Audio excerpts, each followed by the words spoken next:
Namaskar and welcome to Diplomatic Dispatch. I'm your host, Vikas Swarup. This is a program that tries to demystify diplomacy and make complex international issues understandable to everyone. And to most people, nothing looks more complex than international trade negotiations. So in this week's episode, we will demystify the World Trade Organization. Why was it formed? What does it do? And what is India's role at the WTO?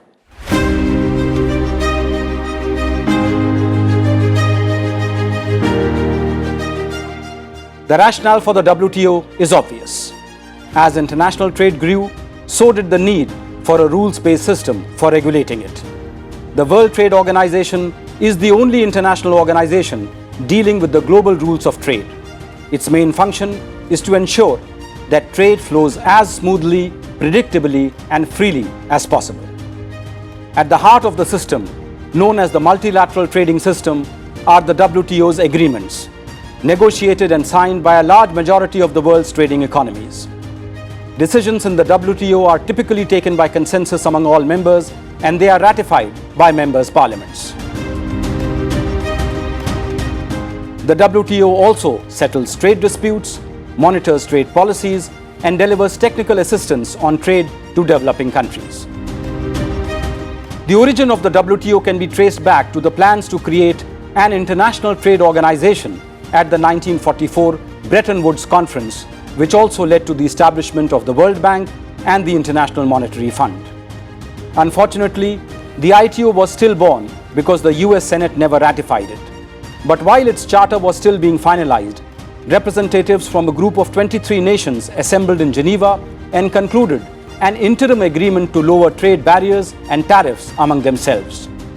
This Provisional General Agreement on Tariffs and Trade, or GATT, became the principal set of rules governing international trade for the next 47 years. The system was developed through a series of trade negotiations or rounds held under the GATT. Its rules applied only to trade in merchandise goods. While the GATT functioned well enough, it had a number of limitations. GATT had neither a proper legal status nor a global status, and its dispute settlement system was slow and inefficient. So the creation of a new permanent trade body became one of the principal objectives about halfway through the GATT's Uruguay round, which ran from 1986 to 1994. A draft for the new international trade body, the WTO, was drafted and formally approved at the ministerial conference held in Marrakesh in July of 1994, and the GATT was replaced by the WTO on the 1st of January 1995. In addition to new and detailed rules on merchandise trade, the WTO also included rules in two new areas which were emerging as being crucial to the commercial interests of the developed countries: intellectual property rights and services trade. The WTO's founding and guiding principles remain the pursuit of open borders, the guarantee of most favored nation principle, and non-discriminatory treatment by and among members. Since its creation, the WTO has expanded its membership to 164 countries. It has been the forum for successful negotiations to open markets in a range of sectors, from customs reform to information technology products to financial and telecommunication services. It also includes an agreement among a small group of countries to open government procurement. A landmark trade facilitation agreement entered into force in 2017. The contribution of WTO in international trade reaching a record level of $28.5 trillion in 2021, constituting 58% of global GDP, cannot be denied. Groups of members are currently working towards new rules on a range of issues such as digital commerce, investment facilitation, and domestic regulation in services. Some members are seeking as well to make it easier and more viable for women and smaller businesses to participate in global trade and help make trade more inclusive. India was a founding member of the GATT in 1947 and its successor, the WTO, where India not only tries to protect its own trade interests, but also champions the cause of developing countries who form 2/3 of the membership of the WTO. To learn more about the current issues facing the WTO, I am joined by two outstanding experts. Ambassador Jayant Dasgupta is a veteran of the Indian Administrative Service who served as India's ambassador to the WTO from 2010 to 2014 and is presently member of the Governing Council at Research and Information Systems for Developing Countries. Professor Abhijit Das is head of the Center for WTO Studies at the Indian Institute of Foreign Trade. He is a trade policy expert with extensive experience of working with both the Government of India as well as the UN system. Welcome, gentlemen. Let me begin with you, Ambassador Dasgupta. Why is the WTO important to India? The WTO is important from several perspectives. The first one is that it provides a level playing field, a rules-based system where every country has an equal voice. The second point is it is predictable because the rules have been worked out and negotiated at in great detail. The third point is that for countries which do not have an overpowering presence in the trade arena, like India, whose share is about 1.8% of global trade, it provides that kind of security that other more powerful trading nations would not be able to bully or to take advantage of India's smaller share in international trade. And the last point I wanted to emphasize is that WTO commitments, when they are made in the course of an agreement, they are in perpetuity. So once a country takes a commitment, it can't wriggle out of it unless it pays a sizable compensation to other members of the WTO who have a substantial interest in the particular commitment in which a country is withdrawing its concessions. Now, Professor Das, we now understand why the WTO is important to India. But how has India contributed to the WTO? India has been a very strong votary of multilateralism. That is right from the initial days of GATT. What was initially considered to be a rich man's club, India's very active participation made sure that the voice of developing countries was heard, concerns were addressed. So India's very active participation did lend considerable amount of legitimacy to the multilateral trading system. That is one. And second is that India not only negotiates hard for itself, but often its interests converge, coincide with those of many other developing countries. So India is seen as a symbol of standing for the rights of developing countries. And India has very effectively utilized this. Many of the development-oriented outcomes that we have seen initially at the GATT and subsequently at the WTO has a very strong imprint of India's negotiations. India negotiates hard, no doubt, but at the right moment, it has a history of striking pragmatic compromises, securing its interest and not holding up multilateralism. So that, I think, is India's contribution. Let us now talk about some of the challenges facing the WTO. Now, Ambassador Dasgupta, at the heart of the WTO is its dispute settlement mechanism. But President Trump refused to join the consensus for appointing new members to the appellate body, without whom disputes between members cannot be resolved. Unfortunately, the Biden administration has shown no sign to reverse the previous administration's decision, leaving the future of the appellate body in a limbo. So what is the way forward?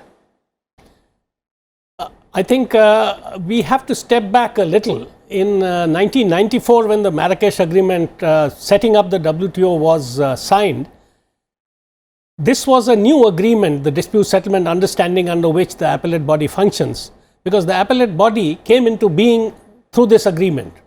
And there was a review which was slated to take place within the next 4 years. By 1998, it could not be completed, and in the ministerial of 1999, a decision was taken to carry it forward to complete the review. That review has been ongoing for more than 24 years now, since the 1999 ministerial. So the US point of view, basically, if you look at their demands, they say that the appellate body should not make new law. In normal jurisprudence, for instance, in India, the Supreme Court if there is a gap in the law, the Supreme Court will give its own interpretation and fill in the gap. The US contention is that the countries have negotiated and they have come up with an agreement. If there are gaps, that gap cannot be filled by the appellate body. So that is the first contention. The second point, which is particular US perspective, is that there should be some kind of leeway given to the countries against which a ruling goes. Harking back to the old GATT days, pre-95, when decisions of the panel in a dispute were adopted by consensus, and even one country, especially a powerful country against which a ruling went, could block the adoption of a report. In the WTO, that has been precluded. No country can block it unless all other countries also decide to block it jointly, which has never happened. So this is the second point. The third point is the US would not like this tenure of members of the appellate body to extend beyond 4 years. So the EU in fact has given a very good proposal on various points, meeting the US demands halfway and trying to complete this review process which has been going on for the past 2-3 decades, saying that we could settle on a 6-year period for an appellate body member. The second point is the 2-stage process, a panel process, then an appellate body should be there. And the third is that there has to be some kind of a meeting of mind for extending the tenures of or for selecting new appellate body members. Professor Das, the other big failure of the WTO has been in realizing the promise of the Doha Development Agenda, which was to factor in the needs and aspirations of developing countries. Those negotiations, which began in 2001, have been at a standstill ever since the economic crisis of 2008. Even more worryingly, developed countries are questioning the special and differential treatment provisions for developing countries under the guise of WTO reform. So how should developing countries respond? What we need to bear in mind is that when the GATT started getting implemented in 1948, it was based on the principle of reciprocity. You give me something in trade negotiations, I'll give you a commensurate concession. Now, developing countries found themselves at a considerable disadvantage. So, from 1955 onwards, they started agitating hard, they raised their voice, they came together and started talking about need for having non-reciprocity.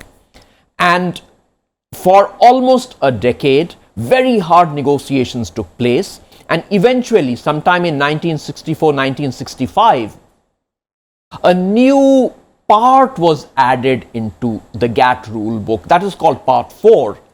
And that explicitly enshrined the concept of less than full reciprocity, which is really the mother of special and differential treatment. And that became a treaty embedded right. And subsequently, in various rounds of GATT negotiations, including the Uruguay round, which resulted in establishment of the WTO, developing countries have always benefited for special and differential treatment. So, point to note is, it's a treaty embedded right. The basis for this was the realization, and this is inscribed in the GATT rule book, the realization that there is considerable gap in the standards of living between developed and developing countries. We did an exercise at our Center for WTO Studies, and what we find is the gap in standards of living between developed and developing countries has actually widened, worsened from 1995 onwards till today. So that clearly points to the fact that special and differential treatment have a greater relevance today than ever before. How should developing countries respond? They have to come together, they have to fight this battle collectively. If any of them thinks that, well, let India fight the battle, then it would be problematic for them. It's India today, it could be Bangladesh tomorrow, Nigeria day after tomorrow. So this battle has to be fought collectively. That's first point. Second point, many of the WTO agreements have built-in provisions which on the surface look very objective, very neutral, but in reality those provisions are something like special and differential treatment in favor of the developed countries. So a legitimate approach of developing countries should be that, okay, we can talk about SNDT, but first, can the developed countries give up their reverse SNDT? Final point is on the issue of equity. Can a country like India be required to comply with same rules as that of United States, considering the fact that India's per capita GDP is not even 3% of United States? I think that is another issue which developing countries must raise. Ambassador Dasgupta, we are also seeing a trend of non-trade topics such as labor standards, environmental protection, human rights, investment laws and competition policy being pushed into the WTO agreements by developed countries. Does this mean that developing countries, including India, are facing a double disadvantage at the WTO? India's position has been steadfast on this, that there are specialized organizations, the United Nations Framework on Climate Change, the International Labour Organization conventions, and so on and so forth. So these should actually be negotiated there. They should not be linked up with trade, especially when it comes to developing countries which are at a disadvantage. Their infrastructure is poor, their compliance with various conventions may not be able to pass muster if scrutinized in a very, very detailed manner, because they are in the process of evolution, development.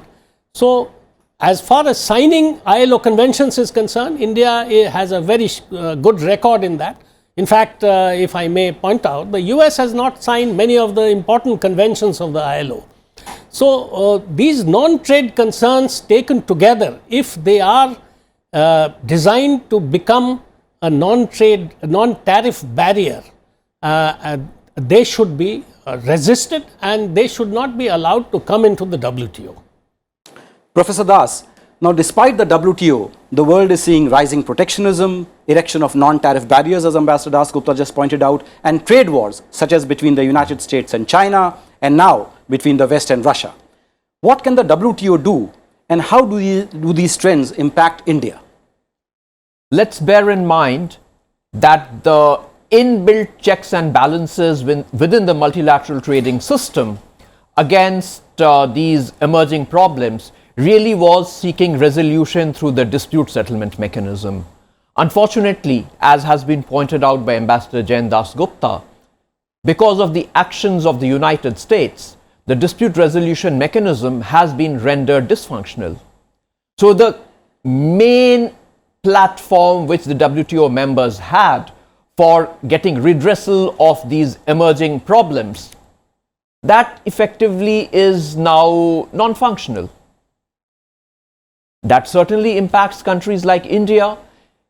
What was supposed to have been a mechanism where the rule of law was supposed to have prevailed, gradually is now transitioning to a system which is more power-based.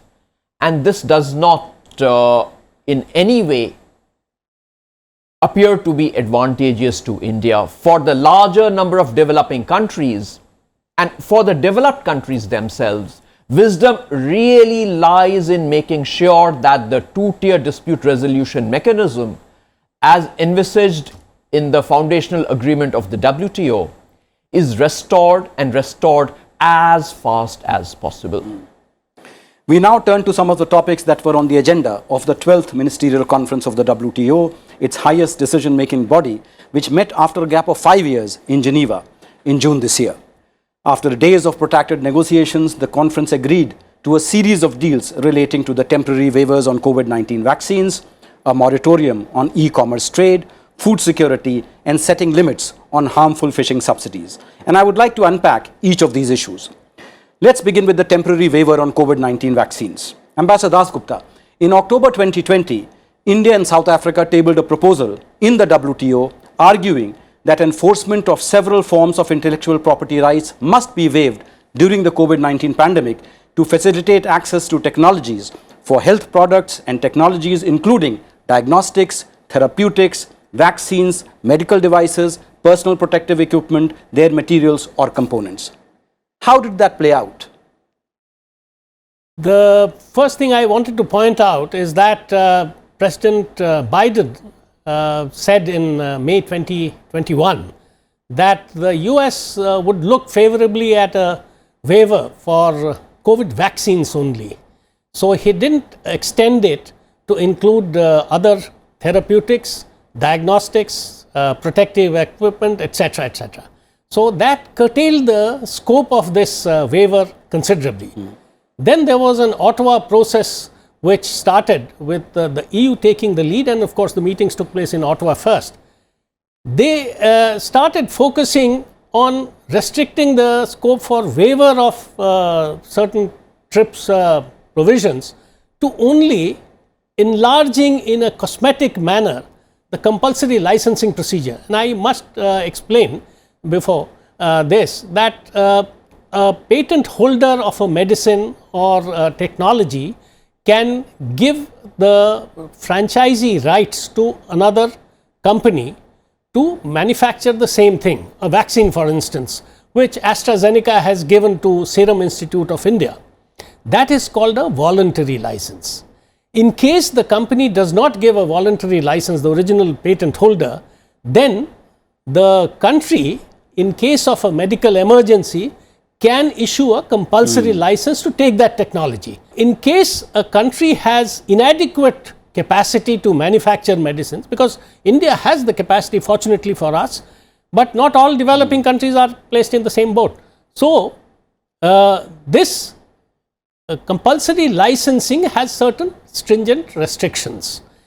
Now, the proposal which has been accepted or adopted by the WTO in June, that only tweaks in a very minor way some of the provisions of compulsory licensing, but that presumes that a country would first have the capacity and the hand-holding which is required for making even the compulsory license to be issued and for the vaccines to be manufactured.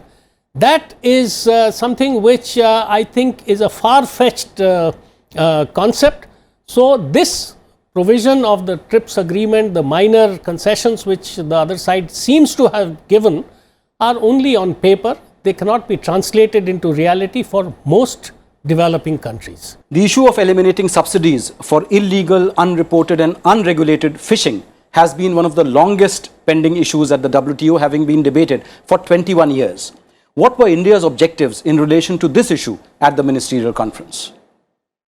At the ministerial conference, India's objectives in the larger negotiations on fisheries subsidies were multiple.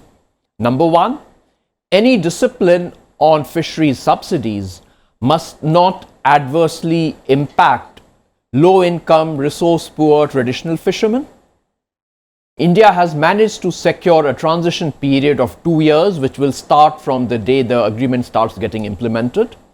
India will have to put in place a mechanism for monitoring, reporting fish catch, fish boats, etc. So we do have a short-term reprieve over there. The second objective of India in these negotiations was to see whether we could put some restrictions on countries who have actually contributed to this problem of overfishing, overcapacity. So India has been very strongly articulating the need to follow polluter pay principle in these negotiations. And a third objective of India in these negotiations is that given the fact that we really have not gone too far in deep sea fishing, the eventual agreement must not put fetters around the government to provide financial backing, to provide financial support for creating fishing fleets which can help us exploit marine resources in high seas. Ambassador Dasgupta, food security is also critical. India has been pushing the WTO for a permanent solution to the issue of public stock holding of grains for food security programs. What was the progress on this issue at the WTO Ministerial Conference? This is one of the disappointments from the Ministerial Conference, because the matter of getting a permanent solution for the public stockholding problem has been hanging fire since the Bali Ministerial at least, and if not, then from the next year onwards, November 2014 General Council decision. Unfortunately, the countries which have a large export interest in agricultural products have been stalling this solution, a permanent solution to be worked out, and they have succeeded again this year. So we have come back with just the peace clause in place, which for India at the moment. What is the peace clause? The peace clause says that if you are considered to be in violation of your commitments at the WTO in terms of providing subsidies for procuring food grains from farmers for distribution under the public stockholding program, or the PDS system in India as we call it, then it can't be challenged in the dispute settlement body of the WTO. So that peace clause has been put in perpetuity till a permanent solution is found out. But this peace clause has certain conditionalities attached to it, which are quite stringent. And for India, which has 23 products under procurement, it is not a large problem at the moment. But for many other developing countries which want to have food security through a similar kind of a program, they can't start a new program, they can't cover a new crop. So they have also been adding strength to India's voice. So India wants many of these stringent conditionalities to be removed. India has opposed the continuation of the moratorium on customs duties on e-commerce trade, which has been continuing for the past 24 years. What is at stake here? What is at stake is, number one, the revenue loss which we are witnessing on account of this moratorium. And the revenue loss is increasing year by year on account of physical products getting digitized. The second issue at stake is, as manufacturing shifts towards additive manufacturing through 3D printing, the only policy instrument available in the hand of government to make this transition least disruptive is likely to be the instrument of imposing customs duties. So if we forego this instrument through the moratorium, then it is apprehended that this transition could be quite disruptive. And finally, what is at stake is the fact that the developed countries, perhaps it might appear a matter of conjecture, but if we look at what's happening in free trade agreements, and that is what is likely to get transplanted at the WTO in some time in future as well, they want to use this moratorium as an excuse for expanding commitments in services which are delivered electronically. Ambassador Dasgupta, now dumping is the single most discussed issue at the WTO, and India has been the most vociferous user of this policy instrument. It has also been at the receiving end of anti-dumping action by some countries against its exports. So explain to our viewers, what is anti-dumping and why is it important to India? Anti-dumping is a procedure of trade defense.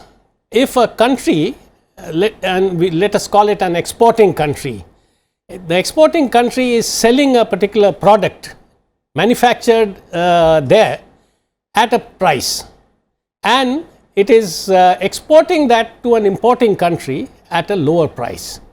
So the price at which it is being sold in the exporting country is called the normal price, and the price at which it gets exported is the price which will be taken into account to find out if there is any cross subsidization, any subsidization, or any other unfair trade practice which is being followed by the exporting country.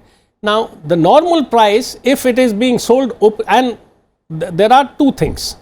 One, that dumping means that the price at which it is sold to the importing country is less than the normal price. Two, there is material injury to the domestic industry or a threat of material injury, or there is a retardation in the establishment of a particular industry producing a similar product in the importing country.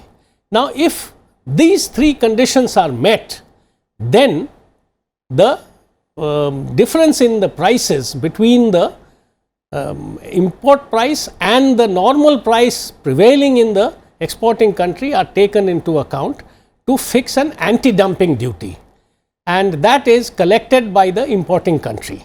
Your final thoughts on the future of the WTO going forward, 1 minute each. Effectiveness of the WTO, relevance of the WTO will depend on making sure that the developed countries show wisdom in satisfactorily addressing the concerns of developing countries. If this is not done, then developing countries might have reduced stake in the WTO, which would do no good to either them or even to the developed countries. Ambassador Dasgupta? But unless these leading traders of the world show their commitment, show leadership, make concessions themselves, I think the WTO's future for the next 5 or 10 years is not a very bright one. But the other point is that multilateralism itself, if you look at other multilateral institutions in the world, it is under a huge threat, because countries are tending to go down the bilateral route or the plurilateral route. And in the WTO, there could be a situation within the next 2-3 years that a group of countries which are interested in getting a particular agreement through can negotiate one amongst themselves, a coalition of the willing, and have it made a part of the WTO. Well, whereas the other countries, the developing countries, the poorer ones amongst them especially, will be kept out of it.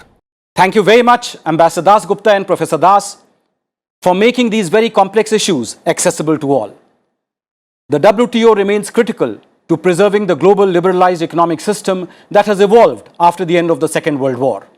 At a time when geopolitics and the COVID-19 pandemic are transforming global trade and investment, India and other growing economies can provide a strong foundation for a successful WTO while safeguarding the interests of developing countries. Thank you for watching Diplomatic Dispatch. Till we meet again next week, take care and goodbye.